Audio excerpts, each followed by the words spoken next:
Global సేవా సంస్థ మోర్డ్ foundation ఆధ్వర్యంలో భారతీయ ప్రతిభారత్న పురస్కార్ అవార్డు కార్యక్రమం ఘనంగా శ్రీనివాస్ వంశీ నేతృత్వంలో రవీంద్ర భారతిలో నిర్వహించారు.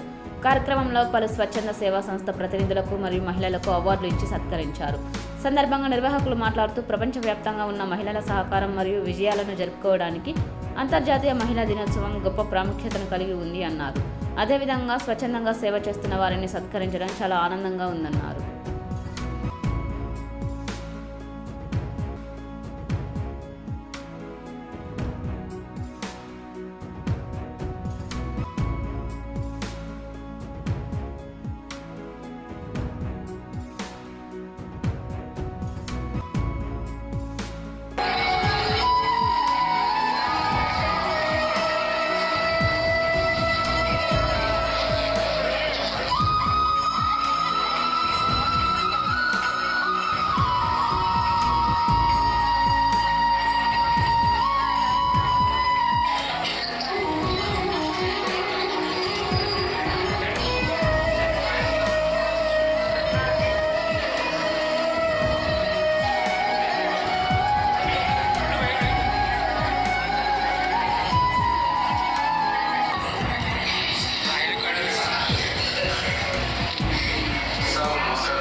పోరాటం